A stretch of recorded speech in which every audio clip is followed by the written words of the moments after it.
Boom. Hey everyone, welcome to the new Btfd. We're live and ready, and living in a world of color and sound. Bob's here. I'm here. We're just a little bit, a little bit late from where we normally are, but life finds a way. Yeah, I had to do a couple things. Actually, I'm not trading too much today. I put a very small position on last night. With the market was crazy after hours, late in the day into after hours, and so the Nasdaq was up before I went to bed, and I finally just walked away. But I put a couple of micros on just because I'm such a veteran gambler, and I shorted a couple, and they paid this morning. But I've been just kind of watching this. I think we're going to get a little bit of a drop here, but who knows? Um, well, since Bob is a quasi degenerate and I'm a full degenerate, I have been buying 3M. I mean, I think everyone by now knows my philosophy. Anytime 3M goes down $5, I buy it no matter what. Um, Bought it today. A lot of it. We own. It's already a core holding. But buying all the way through it. Down into the 150s. You know, 153s around there, like 154. I'll buy it. I'll continue to buy it every time it rips down a big percentage. I'm buying. I'll continue to buy, and look, we're right back. We're up. I'm literally now up on the day on 3M from what I bought. I think it gets back to that 163 range probably by next week. It's just a climb. They either beat or miss earnings, but no matter what the earnings are, the stock goes freaking down during them. I buy it. Always buy puts ahead of the earnings. Make money on the puts, buy the stock. But I'm telling you guys, I bought a new house. Half the stuff I own in this house that I've used to fix it up has 3M on it. I didn't even know they make the products. It's made by 3M. I'm like, holy crap. I think it's a good stock. Pays a great dividend. I don't know what more you want. American Airlines, that's turning around today. Up 37 cents. I'm good in the good on that one. Might be looking to get out if I can make a couple hundred by the end of the weekend. SPY is now positive. I was reaching out to my co-captain of industry and asking him if we can get into some weekly expiring on Friday out of the money SPY puts, because I think the SPY hits I think it hits 27 by the end of the week. I don't think there's anything stopping it. There was a lot of bad news today, and it turned around. What was the bad news? I missed it. McDonald's missed. 3M. A lot of companies missed. I think Starbucks misses going into the night. That's a call if you guys want to play it. I think Starbucks does miss, but yeah, there are some misses. I don't know what you consider a miss now, because it's so weird. Well, I think we've got bigger earnings coming into the second half of the week. Apple, Facebook, Google, Microsoft. The panoply of giants comes into the end of the week, and we'll see what happens. I see Nasdaq is just bouncing around like a drunk. So like you back in the day? What's that? Like you back in college? Just bouncing around like a drunk? Perhaps occasionally. I was I could. My problem was I drank too. I could drink too much and stay reasonably, seemingly not sober, but seemingly coherent. Yes. There's been a big rally in some of the well-known weed stocks. You got Tilray up 80 cents today. I don't know why, but I don't know what the hell that's about. I saw a couple of mentions of that earlier. I'm long it. I'm long it through options only. No real other position than that, but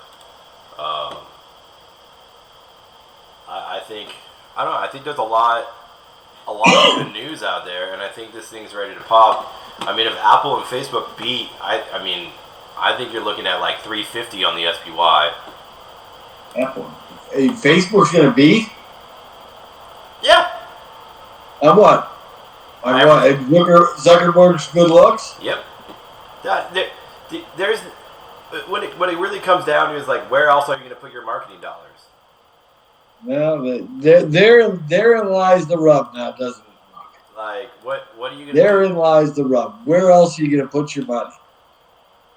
Because, I mean, on the political front, you learn what I told everybody yesterday, which was the Republicans have no plan because they can't get support amongst the Republicans that aren't running for office in 2020. Republicans that are running for office want to give money, the others don't. You got a little bit of a problem. I don't know why we just don't do $600 a month, $5,000 payment. Fuck it. I'd like to get. I want to get some. I get nothing. I know. My parents got nothing. My fiance's parents got nothing. We got everything. But get out of here. Just knock out one-time payment, $5K. Best Buy can raise all their TVs to $5K. And just keep the $600 a month. I honestly don't think it's a lack of people wanting to work. I think it's a lack of jobs. I have a lot of friends right now that are in sales and stuff like that I used to be in, who are trying to find work, can't do it, and don't really want to go to,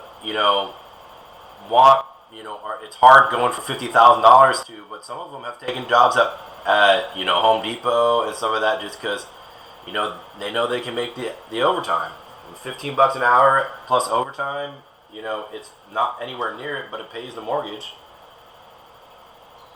Yeah, I mean, I don't know what the numbers that came out for mortgages that weren't paid in June was what 32% of mortgages were not paid in June, and then I know New York City rents aren't being paid since March. I mean, you've got some serious headwinds on the. Well, I think there's a lot of serious headwinds going all over the place. But I think the problem is I think we get out of it if we if we do what needs to get done. I feel like we get out of it. If we choose to dick around, I feel like we'll be stuck in it for a long time, and that's just kind of what it is. Tomato, but I mean, there's no vaccine. There's going to be no vaccine until the best case, sometime in 2021, and then they're going to give it to the people with the highest needs, those people that are have serious medical conditions, and or people that are frontline workers, and then you and I, us dweebs, are going to get it, way down the line, pal, way down the line. Well, so it's all bullshit. It's all bullshit. Political bullshit. Well, do you want to be one of the first people who get it, or do you want to? I don't want to be the first 25. I want to be like in the first, 5,000. I'm just going to stay in my house, basically. That's it. That's what I'm going to do. Go to the pool. Yeah, hot tub still works. So. Well, what's going to happen if the hot tub breaks and you have to have someone come out and fix it? What are you going to do? No, I've got that all set up, man. My pool / hot tub guy I'm in tight with him. Actually, now I think about it, I think I owe him. He doesn't like to send bills. He likes to collect it all at the end for whatever reason, which confounds me. But I better factor that in my budget. Yeah, I mean. But do you think these airlines are going to hold on, Mark? How the fuck are these airlines going to hold on? I'm not, like I told people, I'm not counting on the airlines holding on. I just think there's going to be a pop because I think they're so oversold. And if someone does say that we're going to have a vaccine out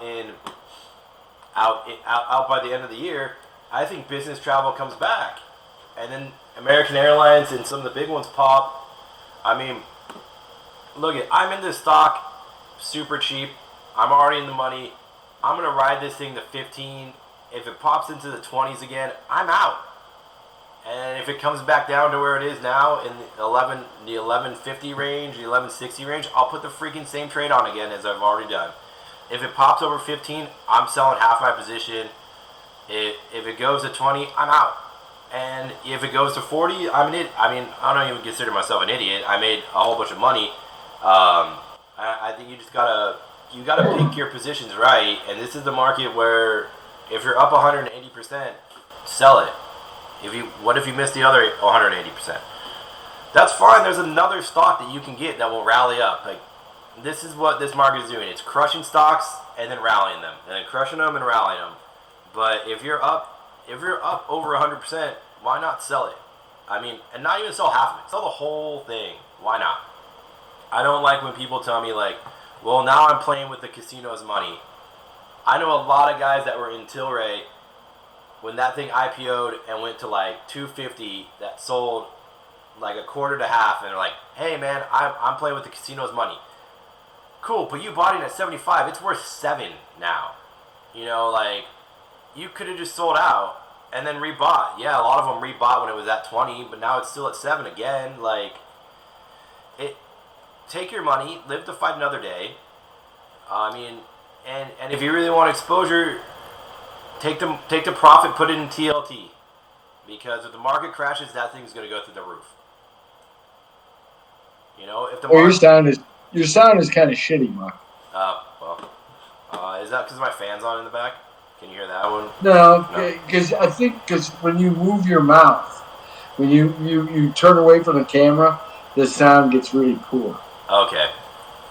Now it's quite good. All right. Well, there we go. I'll just look at the camera for now. I mean, I should do that. That's what, 101 basics of, Btfd. Always look at the camera. My camera's off to the side because I just don't like it in front of me, but I like to be able to look at my screens and stuff like that. But, Well, my advice to stock traders today is shut the screens down, read a book, take a nap, scratch your ass, whatever. There's some good books out there. I've been preaching whale hunting, big whale hunting in the desert.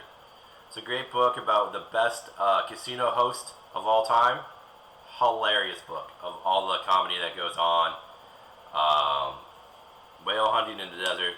Great book. It's like thin, so like you guys can finish it in a day. It's got big print for you, so like don't worry about it. But yeah, I'm always an advocate of reading. I'm a big Audible subscriber. I have a puppy now, so tons of walks, tons of Audibles for Dad. But yeah. What are your thoughts on casino stocks? I don't usually play them. There's nothing I really play in the area. I mean, I'm long them, but I mean, I can't really. My problem with it is I can't really get longer than I already am. I own a shit ton of DraftKings, and then we bought pre-Disney merger for the trust. We bought a freak ton of Fox. Of what? Of Fox. Before the merger with Disney, we bought a massive amount of Fox, in the 20s. So the merger with Disney got a lot of Disney shares, which I love, and then Fox spun off.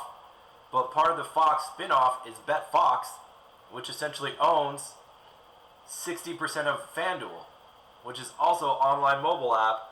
So I can't, I want to add some MGM. I would like to add some Caesars or some of that, but like I'm already long a dick ton of, FanDuel and my thing is that I think more people will play on the app than will play on are going to sports bet at a casino. I think the ultimate, I don't know, if someone wanted to do it, the ultimate app would be a place where you could bet, but links every William Hill, FanDuel, all of them. So it's all of that in one market, and you can pick and choose, and you can bet through that. There's an app, kids. Figure that one out. Freaking billionaire. You consolidate all the lines for sports, and people can bet through your app to different ones. I don't know how you're going to do it. You're going to pay fees to the whatever, but like that'd be the number one app. There's so many guys that aren't.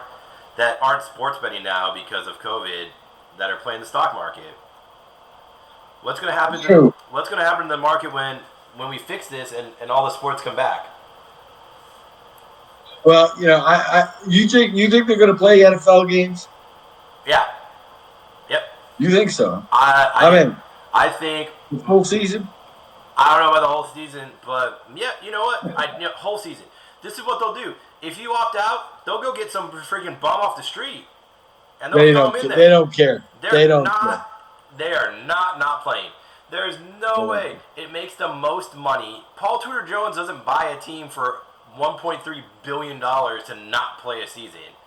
Like, they're playing. They'll go get steel workers and roughnecks and be like, yo, you can move weight. Let's go. Let's do this. Like, I mean, if you want to opt out, opt out. I agree with your right to opt out.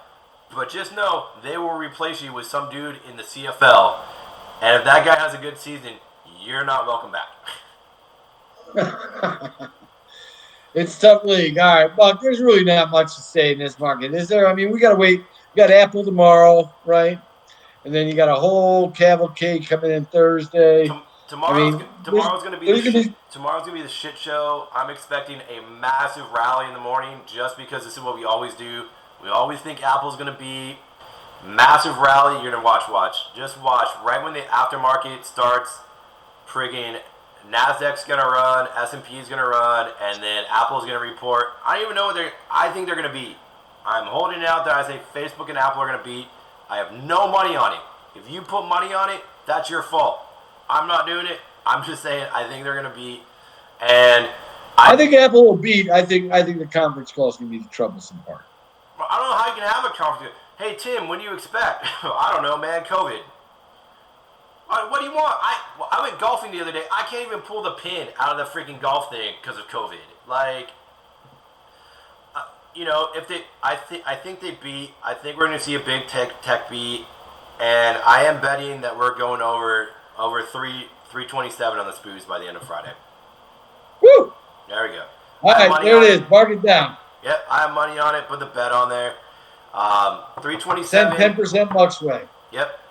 All right. 327 at the end of the week. SPY. Later, guys. Peace.